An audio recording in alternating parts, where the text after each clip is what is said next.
The day had finally arrived for the launch of 7828, the LMS Period 1/3 Open from the National Railway Museum that had been restored by the LMS Carriage Association.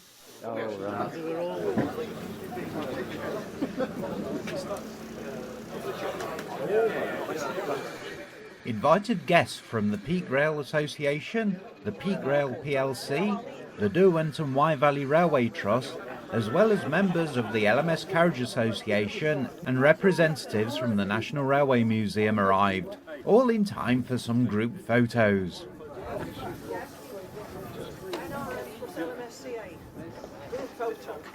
Ask a favour. We're going to have to get codes. We'll have to squeeze them to get some smaller pieces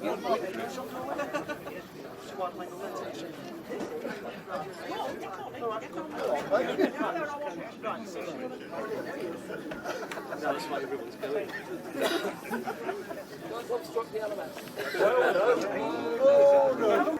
Smile, say cheese. Yeah. Was it camembert?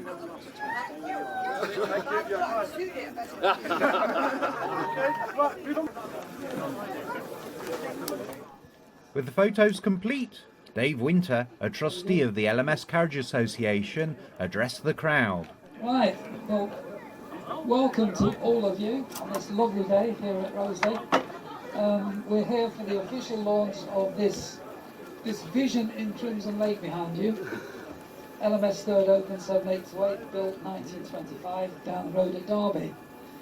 I think some of you have already had a ride in it, and I think you'll agree it's a lovely piece of work.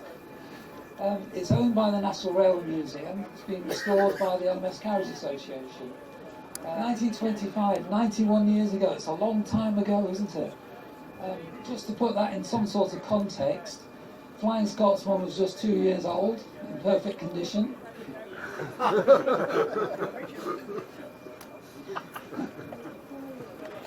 Nothing personal. Henry Fowler became the chief mechanical engineer of the LMS in 1925. In Japan, they did a wonderful thing. Over a period of just 24 hours, they converted all their rolling stock to automatic couplers. Incredible.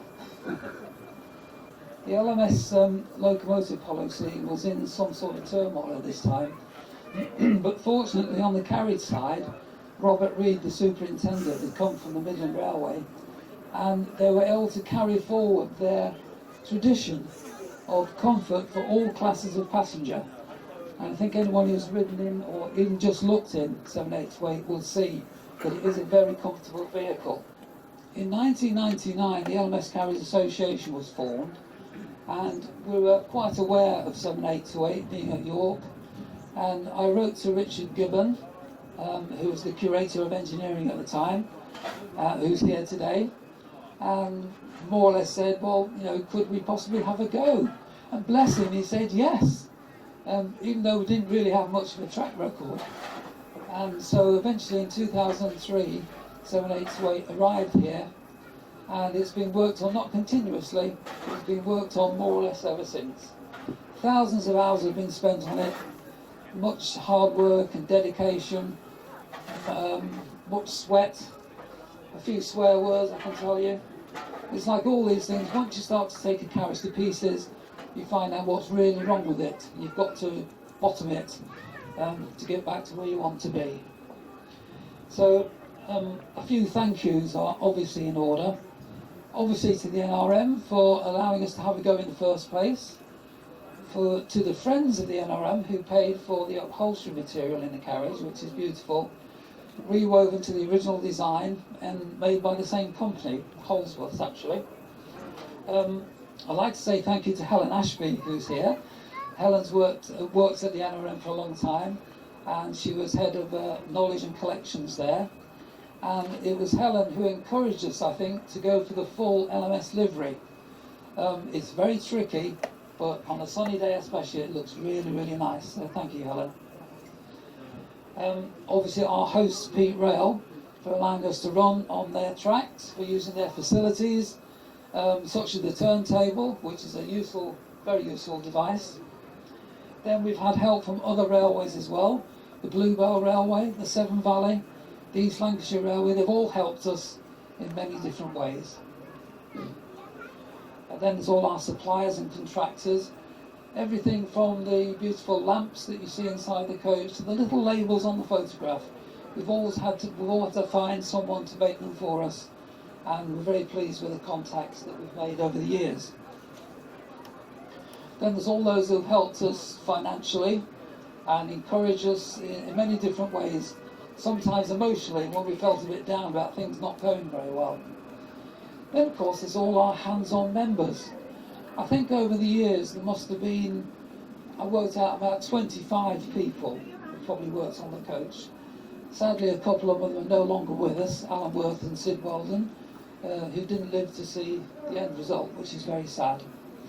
But it would be impossible to name them all, but I don't want to embarrass him, but I do have to mention Ben Riley.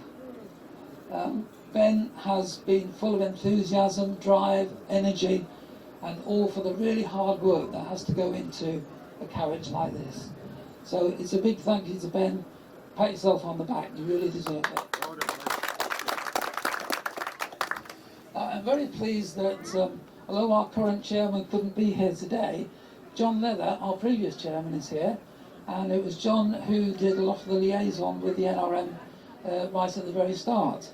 So if John, you could say a few words for us. Thank you. Well, again, I'd like to welcome everybody here today. And although David's covered most of the points, I think most of the people who were working on this carriage right at the very beginning are here today, in fact. I carried on with the liaison with the NRM for about 6 or 7 years, and at that time there wasn't a lot to show for it. When you get down to the basics, you pull everything apart and start from the bottom. And it takes a long, long time to get back to something resembling a carriage. We spent, I would think it were going to years just replacing the roof, which was in a particularly bad state. I handed over to Ben in about 2008 or 9, I think it was. And since then it's come on remarkable. But it wasn't until Anthony came that things began to gel a bit. I think there was a period when we felt nobody was really looking at it. So things did change. Anyway, you want to take it back? Yes, okay. Thank you, John. I'm pleased now to introduce Anthony Cools to you. Anthony is the Senior Curator, Rail Transport Technology, is that right? At the museum. Well known on Twitter. And I think, Anthony, the last time you came, we had to drive through the snow. Okay, well I'll try and be quick because I'm conscious that the weather's probably drawing in, but I would like to say thank you to everybody at Peak Rail for the warm welcome. It's certainly warmer than it was last time because we drove through a blizzard.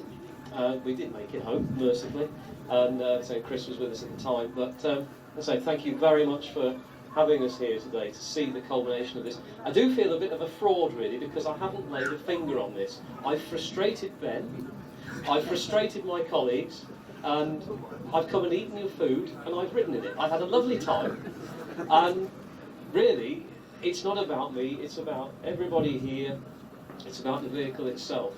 I first met this, I was in a better state than Nick was, and I think the roles have changed now. I was about 23 and it was in the North Yard at York, and it looked quite unhappy, and we wondered, like many vehicles, would there be a future for it, what would happen to it.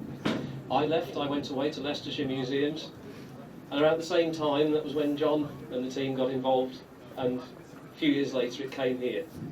As I say, I've had very little to do with it, but what it does demonstrate today is the benefit of positive partnerships with the NRM. A lot of people say the NRM's about stuffing things and mounting things and never using them and not letting people near them, and you can't go near it. Social media, yes, I've already twittered this morning. Thank you very much. I don't know if LMS Carriage Association has a Twitter feed, but I'll find it. Right, I'll do another one later. But we've got 290 vehicles in the collection. We can't look after all of them, and this is where the partnership such as the one that we have with LMS Carriage Association is so important. It's given this vehicle that we had languishing outside a positive future, and I lay that entirely at Richard and Helen's door. And thank you for having that vision to do that. It means I don't have to look after it now, and bless him, poor old Ben and his team do. But we've now got a beautiful asset, and it's not just something that people can look at in the museum and say, isn't it nice, I wonder what it's like to get in, you know, please don't climb, don't touch. This is an immersive experience. This is rail travel from the 1920s, and for me it's really exciting to see it here at Peak Rail, which is a line that, with the greatest of respect, for many years has been, now I love them, austerities and Mark 1s, and this is a game changer now. My smallest daughter is here, she won't let me embarrass her. There, she's the one stroking the dogs and hiding, as she said. But we sat down in the carriage and she said, Daddy, this is like being in first class. And I think it isn't just about being first class in style of travel, but it's first class in the style of the restoration and the quality and the effort and the time that's gone into it. We were talking over lunch with Ben on the train that at one point he was advised to make light fittings out of resin. And credit to you, Ben, and everybody for sticking with the detail and going for the expensive option, but the right option. And you're now able to reap the fruits of those labours. You've got a flagship for the LMS Carriage Association, you've got a flagship for Peak Rail, and a flagship for your team, the skills that you've learned. If you haven't seen it, folks, there is a fantastic video on YouTube of the restoration of this carriage in 4 minutes. I bet you, Ben, Harvey, everybody, you wish it could have been done in 4 minutes, but you look at it now and smile. It's been great to follow the process with you, and I would just like to once again say congratulations, thank you very much, best wishes from my team at York who can't be here today. It sounds like the Oscars. I'm not going to do a Gwyneth Paltrow and cry, but you know, you really have something that you can be proud of. We're not going to take it from you. You can enjoy it, you can be proud of it, you can share it. And that's the lovely thing. It's a working museum piece. It's something that gives people a window into a bygone era.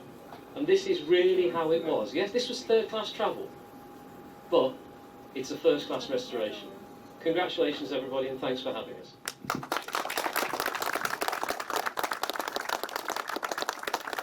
Thank you, Anthony. Just to mention our next project, which is also a third open carriage, but 10 years younger than this one, 1935, but completely different. Smooth steel sides, large picture windows, Art Deco interior, very different. So we'll hope to start that before too long. I had a letter a few weeks ago from a gentleman in Scotland who used to work for British Railways in the 1960s, and his job, he confessed to me, was to send LMS carriages to the scrapyard.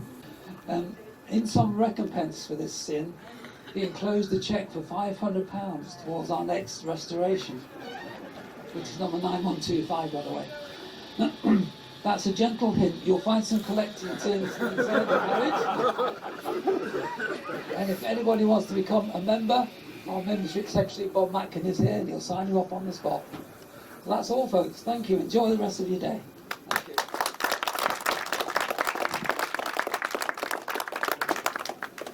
Speech is complete. Everybody took their seats in 7828 for a ride down to Matlock and back. All looking forward to enjoying some LMS travel 1920s style. With everyone aboard, the train made a gentle start heading down towards Matlock to make sure nobody spilt their tea or coffee.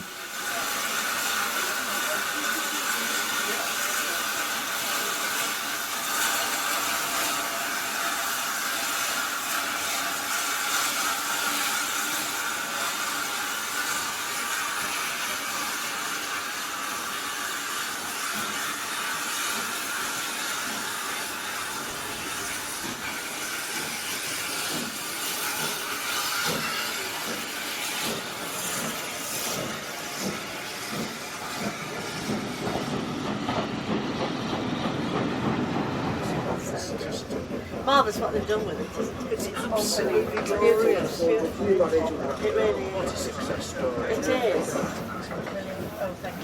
Like any tea or coffee?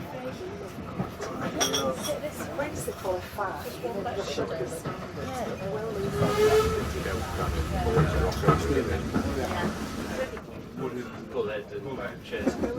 As tea and coffee was served, some took the opportunity to immerse themselves in the 1920s experience, whilst others contemplated the future in the warm surroundings of 7828. Arrival at Matlock allowed the guests to stretch their legs and take photos of 7828. Some of the volunteers took the opportunity to share some of their experiences working on the carriage. Before too long, it was time to climb aboard for the return journey, whilst onlookers snapped a few photos.